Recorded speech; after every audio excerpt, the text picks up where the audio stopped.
Hey everyone, so today we're going to be talking about the topic of commuter marriages. And first we'd like to start off with a short video to give you guys kind of an introduction.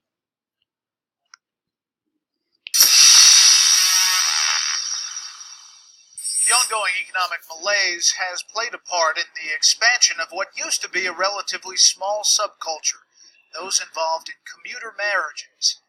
Correspondent Adam Housley reports on more couples going their separate ways to work. They're called boomerang commuters, couples who live and work in separate cities. And as times change, the number of baby boomers living in long-distance marriages continues to grow.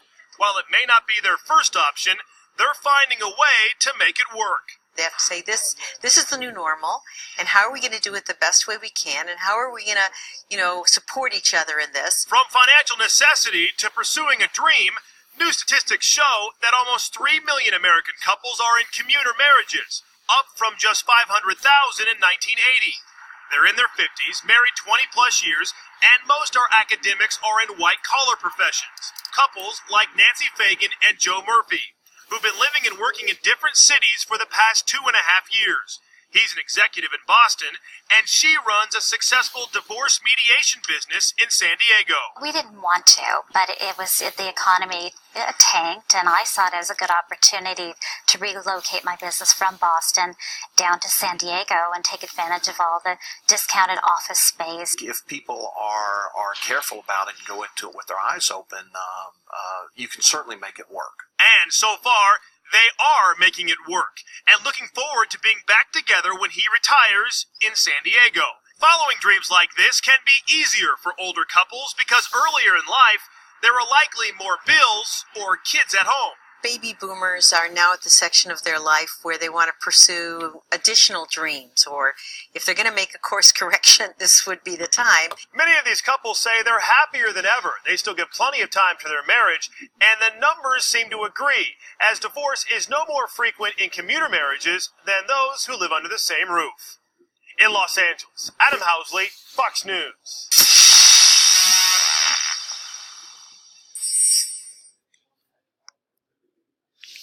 So one of the definitions that we found that really helped to describe what commuter marriages are starts with: commuter marriage is a marriage between spouses who live apart, usually because of the location of their jobs, and who regularly travel to be together.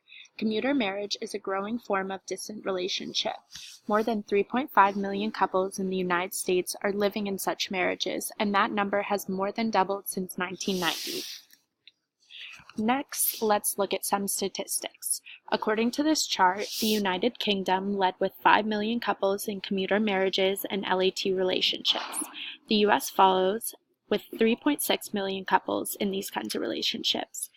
Canada is next with about 1.9 million, or 7% of the population, living stably in these relationships, and Australia at the bottom of the lineup with 7% to 9% of the population having a partner that lives somewhere else. With these statistics being so high, it made us wonder why so many couples are now choosing to go in this direction. Here are some of the reasons. As the level of college-educated women rises, more women are wanting to establish careers of their own. For couples with children, not wanting to force their child to be moved away from their home is a big motivator. Last, with more options of long-distance communication, this is a more attainable and often more successful option. Now we will discuss the pros in a commuter marriage. As you can probably imagine, being in a commuter marriage does have its difficulties, but in some cases, there are also a lot of positives that you can take from being a part of one. For instance, time spent apart can allow the individuals to focus more on their personal growth and career goals. They have a lot more time for themselves. Because of the distance, it can lead to couples mainly wanting to avoid any trivial matters that may necessarily not be that important, and they can focus on the bigger picture. To agree to take part in this agreement and lifestyle, this usually involves flexibility, common interests, interdependence, and enhanced communication skills. Further, this allows them to potentially avoid more conflict. Because there is so much trust that is necessary for one to have in a commuter marriage, this can lead to increased stability, satisfaction, and commitment opposed to geographically closer couples. The individuals in the commuter marriage may also experience higher levels of romantically intense conversations and emotional intimacy. Psychology Today says romantic closeness can sometimes be too close, causing lovers to feel as if they were in captivity without any personal space. A commuter marriage is an option worth considering. Lastly, they are able to spend more time with family and focus more of their time on work and family responsibilities. Personal fulfillment is indeed higher in commuter relationships.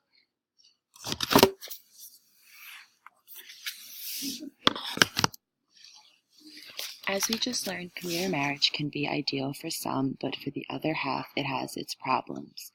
As many marriages, there are issues that can arise, but these issues can be harder when a couple is miles apart. For example, if one partner doesn't want their significant other commuting, it can bring tension to the relationship.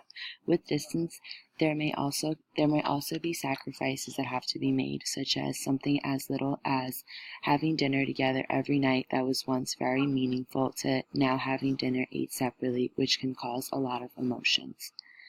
The next con in commuter marriage is the lack of sexual intimacy. In an article found on USA Today about how often should you have sex with your partner, a 40-year-old study that surveyed more than 30,000 Americans found in 2015 that couples who have sex once a week are the happiest.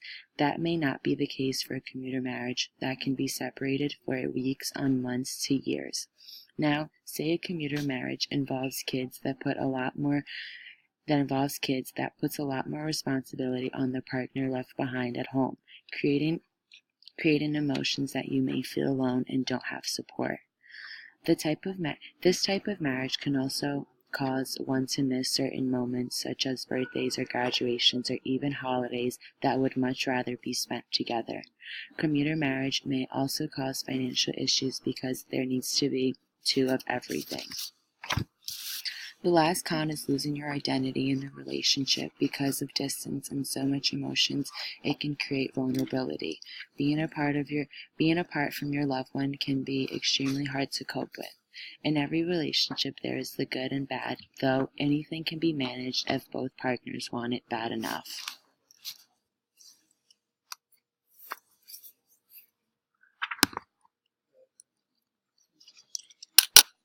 Commuter marriage can take a toll on couples and families.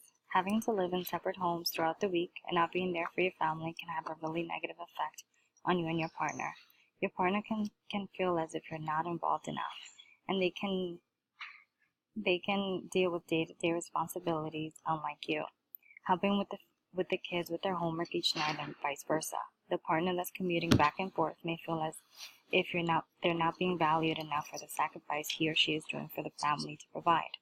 Many marriage counselors have some great tips and advice on how to make commuter marriage work. They emphasize on communication between partners and the importance of keeping an organized schedule. For instance, talk to your boss before taking the job. Discuss the days you would like off in agreement with your partner, like working Monday through Thursday because on Friday your son has a basketball tournament you don't want to miss. Make sure you and your partner and your manager are on the same page when it comes to your work schedule. Study shows that nearly 70% of partners that did not discuss ground rules broke up over 6 months, compared with only 30% of couples who did set some rules. It is also very important to coordinate your commute. Use your commute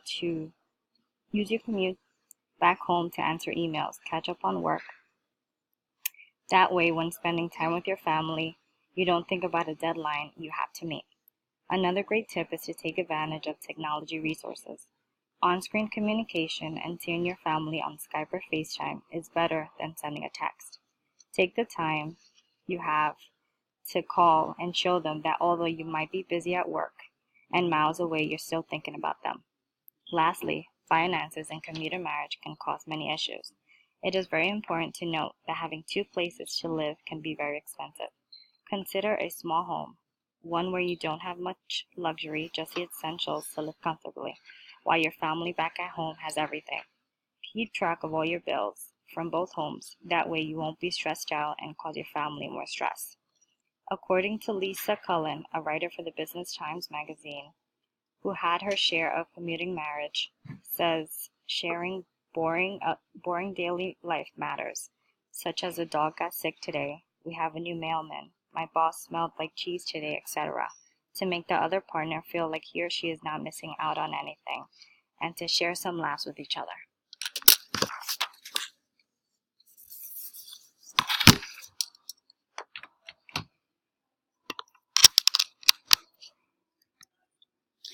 To finish things off, we'd like to give you some questions to consider. The first is, would you be willing to take part in this kind of relationship? If yes, explain what criteria would be necessary for you. Length of the relationship, frequency of visits, etc. If no, explain how you would handle your partner presenting this idea to you. Second, do you think technology is capable of fully bridging the physical gap in this kind of situation? And last, do you know anybody who is in or has been in a commuter relationship? If they are still together, how do they make it work? If they are no longer together, what didn't work for them that led to the relationship falling apart? Thank you guys all for listening, and we hope you got some good information. Thanks.